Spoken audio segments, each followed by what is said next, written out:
Hello everyone, Blue Star Saber here once again to discuss another My Hero Academia episode, Season 5, Episode 7, or Episode 95 overall, in which, let's see, round 3 of the Class A versus Class B in the joint training arc begins.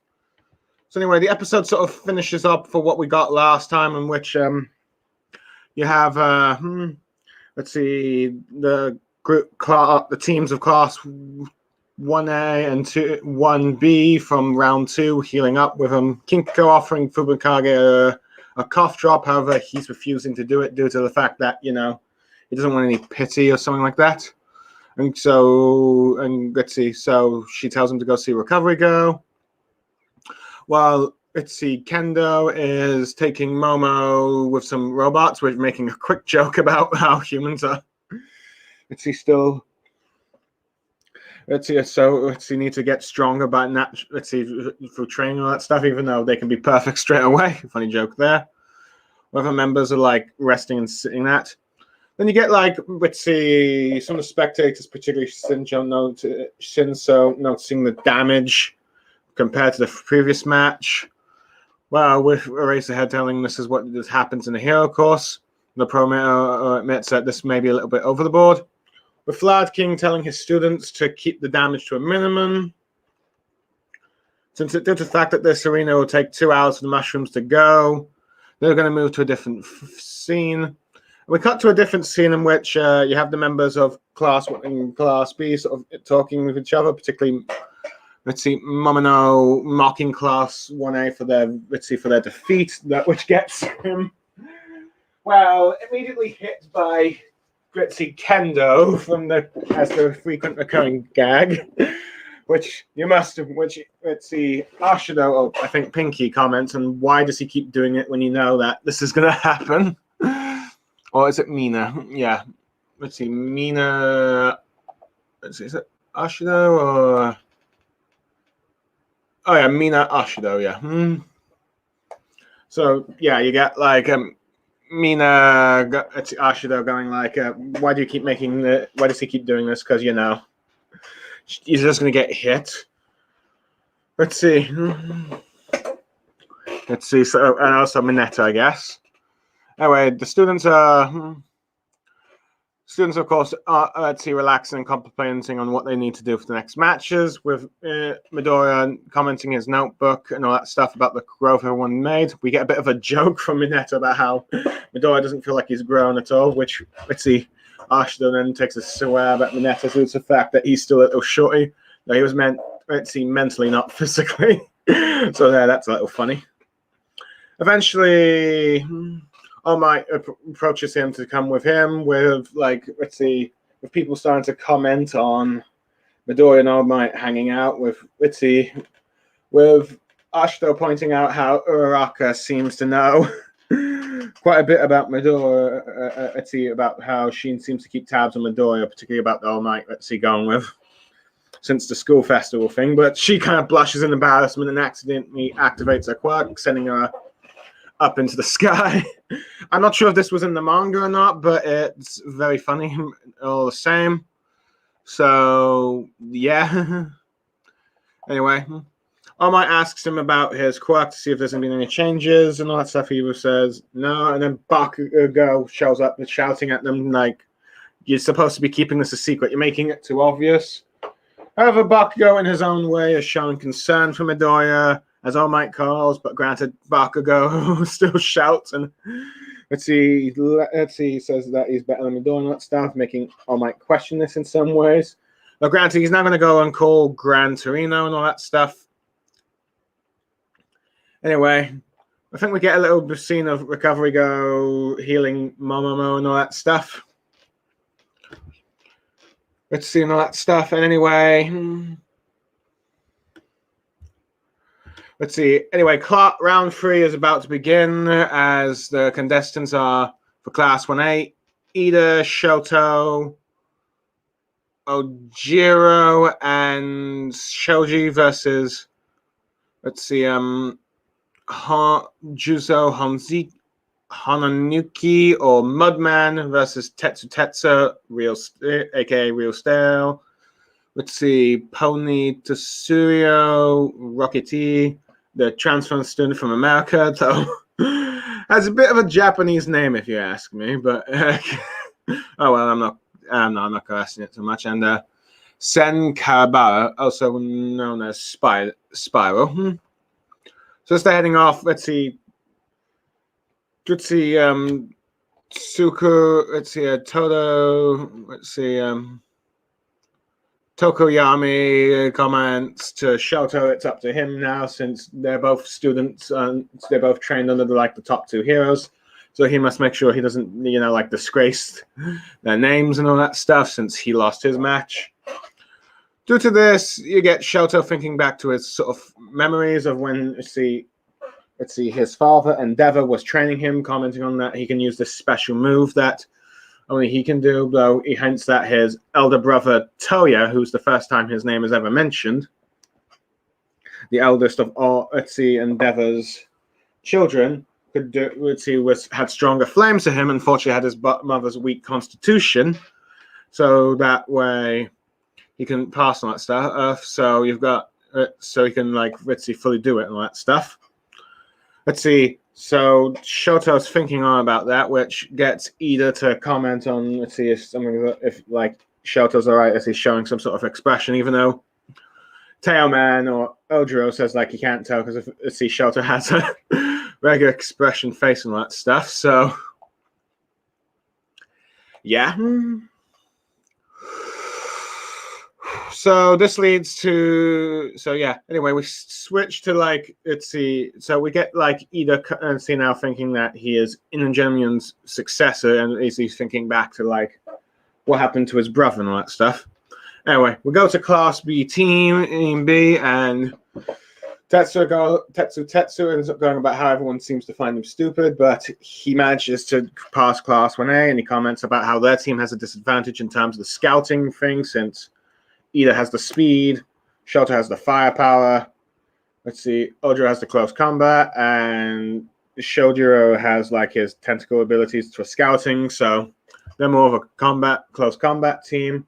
So they need to think, so they need to come up with a plan. However, Tetsu just being what most shonen protagonists would be in most manga, reckless knuckleheads, decides to go charging and wrecking a bunch of damage, which completely ignoring, which you get his teammate Spiral or Sen saying that, their teacher Bloodflad just told them not to do this, which we see him commenting, well, you're not listening to what I was saying, as he's just breaking through the buildings and all that stuff to try and get to the enemy team. However, funny enough, Mudman, his teammate, he comments about how we can use this to advantage, being so calm about it, much to his teammates' dismay. With Rockety or Pony Tsuyu, getting so angry that she's speaking English. It's interesting seeing a Japanese voice actor, I at least believe it's a Japanese voice actress, trying to speak clear English about, not causing damage and that stuff, which, we should get Spiral commenting about how, see, you got her speaking English, she's mad. Since I think most foreigners tend to speak in their language when they get mad, from my understanding. I wouldn't really know that. But yeah, it seems like when you have transfer students and people coming from other countries to work, when they try to learn the native country's language, they can be quite well, but apparently when they get angry, well, they start speaking their normal dialect. I think I've seen this a few times in other medias. I'm not sure, but it's a bit rare, really. But I can't really comment in the case, but yeah.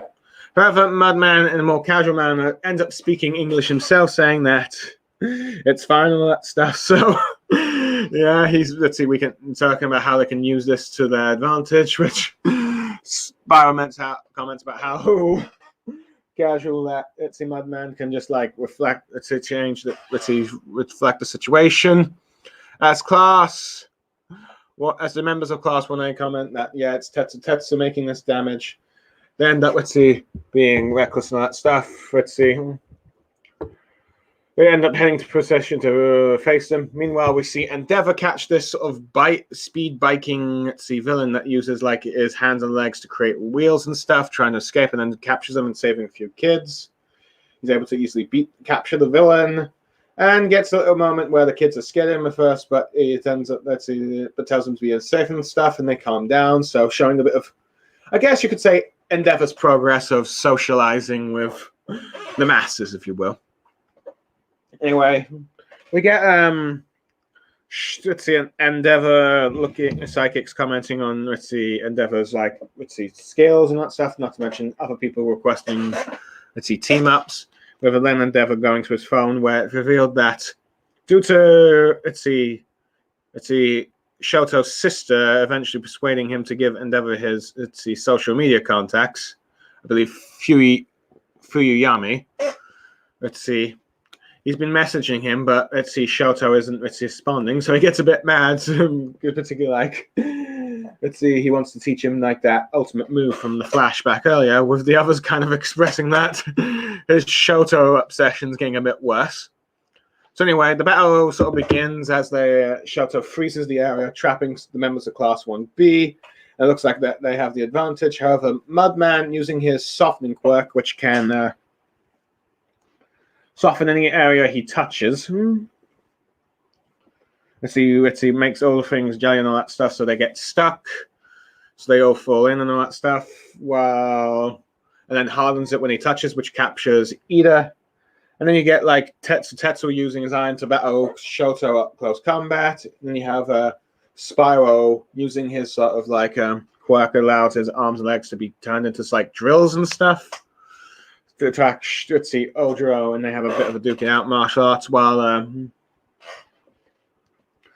Pony or stuff uses her horn quirk thing, which can make four retractable horns to attack her opponents and stuff. As she does that to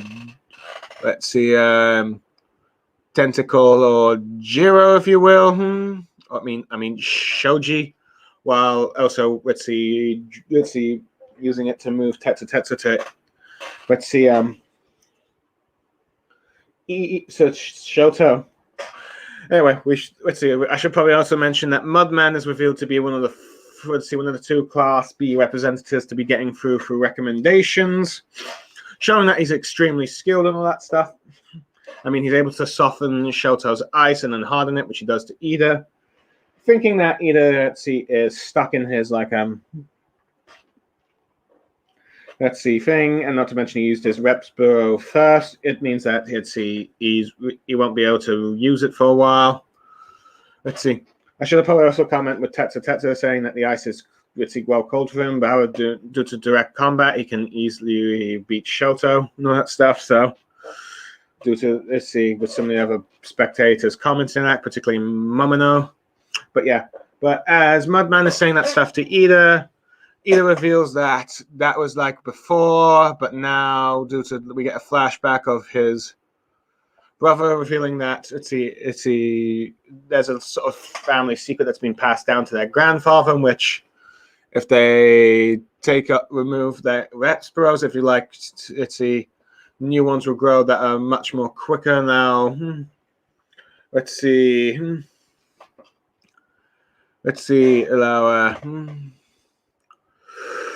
Allows it to be more powerful and developed, and allows the speed to go much. The muffers allow him to train harder, will grow, allow increased performance. So feels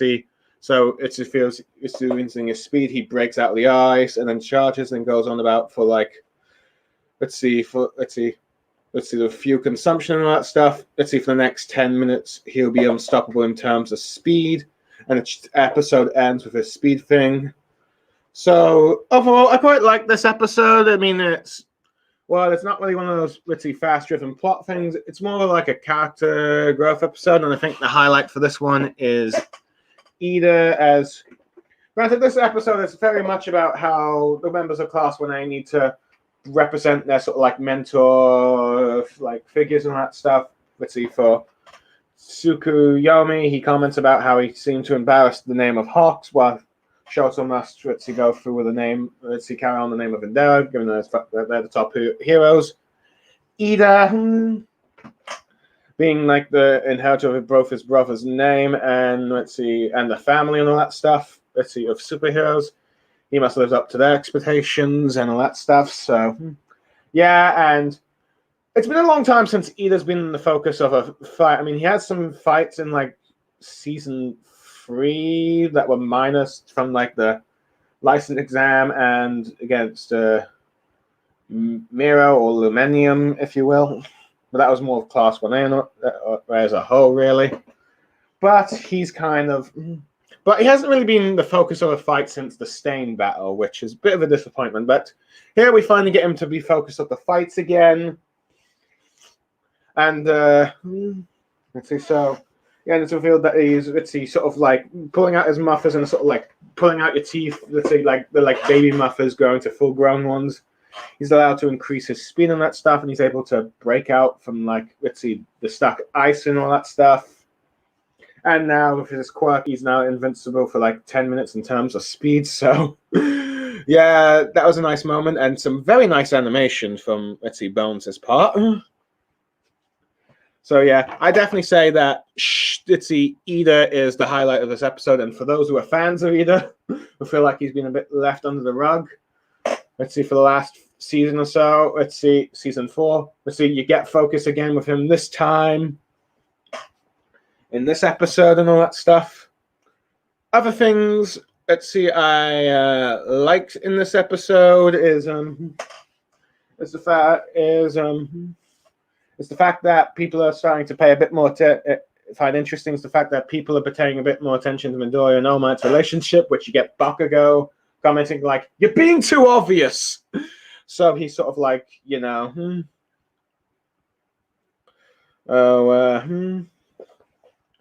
So tries to point out like, yeah, you just filled me on this, since he now knows the secret as well, and you can kind of see his relationship with Midoriya improving and still being the same all the time, showing his concern and all that stuff, at the same time still bad-mouthing him. So there's that. For the members of Class 1B, Tetsu is always fun to watch as like the, hard-headed, member of Class 1B, and the sort of quirk-related dude to, Red Riot from Class 1A and all that stuff, though, it still might make his endurance a bit stronger than his hardening. I'm not sure, really, but yeah. But it's nice to see that, despite the fact that, I think as many thinking, like, okay, given the fact that this team has Shoto, it says, like, this team's, like, guaranteed to win and all that, because he's, like, the second, he's arguably the most powerful member of Class 1A, besides maybe Bakugo and, Midoriya and Tokoyami. However, however, Tetsu, despite being hard-headed and still being reckless, as his teammates point out, and Vlad King, his mentor, funny enough, not much bias commentary this time, but he does go a bit congratulating with like his team when they're doing like the counter move against Shoto's ice, but yeah. But this time, Tetsu is able to use his close combat ranges to give Shoto into a disadvantage, since he's more of a long range fighter, really. And all that stuff. As for the quirks, the other members, such as Mudman, Spyro, and I believe it's Rockety or Pony. They're probably not going to be the most imaginative or creative quirks. I mean, they're a bit basic, really low. Granted, Mudman is pretty impressive. Well, granted, Mudman is somewhat bit impressive in the fact that he can soften anything he touches, as long as it's not a living organic thing, so most objects, which is allowed to melt Shoto's big ice attack, which is quite impressive, and then trap people with it as well. So yeah, and he's not to mention, it's revealed that he's one of the Class 1B's recommended students. I think if you see the flashback from, I think, Season 3, with that Wind dude from that other school. I think you might see him in it. So yeah. Well, this episode's a bit of a reminder in case for those who know it's mentioned that, in case people forget, I guess. So yeah, must admit the spiral nail thing is a bit drill thing. I must be talking a bit too much. Not the most original thing though. Not bad for close combat, so I guess that's why he goes against Odro Tailman, who's a bit like the plain member of the group for Class 1A, as I think, at least in terms for Western fans, at least. I hear he's quite popular in Japan. I wouldn't know, but yeah. I mean, I can't really comment on that, so yeah. So, I don't know. So they didn't really get much, except for maybe a few fight scenes, and let's see, for Rocketeer, the horn thing is, I don't know, let's see, it's just mostly just, let's see, horns that fly as rocket things. Now, quite useful to, let's see, move teammates about and trap opponents, though. Let's see, it's just like, for most part, just growing 4 horns, but let's see, let's see, not as creative as you're expecting. I don't know, I was hoping that the horns could also change shape and stuff, but it is what it is. But heck, it's quite useful against, from the looks of this, Shoji, all that stuff. So yeah, I do like the only other thing I have to left comment on. I do like the growing progression with like Shoto and Endeavor's relationship. But granted, we see a bit of a flashback of him being, of course, still back when he was a jerk to him. But we get a bit of insight into the family, such as the elder sibling Toya was nearly perfect for Endeavor. Unfortunately, had his mother's weak constitution, so he couldn't use like the full extent of his flames. But with Shoto's, you having both their quirks, he can become he can do that ultimate fire move that he's been talking about. And we see him doing some hero work where he stops a villain and stuff. And I'm not sure if this bit is filler. I mean, I think we do, at least the catching the villain, because I know this conversation did happen. This thing, trying to contact Shoto in the manga did happen. But it's nice to see him sort of, being a lot more, socializing with bystanders, particularly the kids, where they're a bit nervous at him at first, but after he tells them that to be safe when getting back, they calm down on that stuff. So you can see he's getting a bit better and socializing there. However, what has made at least, he's able to get his son on social media and contacts and accounts. He's still not able to get him to respond to the messages straight away. Which, granted, this will lead to a future arc. The anime may not tackle this season, but it gets his sidekicks commenting that his Shoto should be getting worse and all that stuff. But yeah, so there's progress. At least in terms of that. Overall, I think I'll give this episode an 8 out of 10, maybe an 8.5 of them being nice. But yeah, nice. We're finally getting focus on Ida's character that's been quite a long time. Since he was been absent wasn't really active during the 4th season due to the internship arc and the Sports Festival and all that stuff. So we finally get some moments with him, as he's supposed to be the 3rd member of Midoriya's group trio between him and Uraraka, and he's supposed to be one of the main characters, but he does seem to be a little less active. That might be due to the fact that characters like Shoto and Bakugo are just so damn popular. But here we finally get some we finally get some focus on him again. Some progression. Some commentary on the fact that Shoto, Tsukuyomi, representing like the top 2 heroes. More progress on, I think, and more hints between more insight to to Shoto's family, particularly the name of his older brother, and the secret fire move and all that stuff, the quirk. And Midoriya interacting with All Might and all that stuff. So yeah. Overall, I enjoyed this episode. I hope to do episode 8 soon. I'm Blue Star Saber, signing off. Plus Ultra.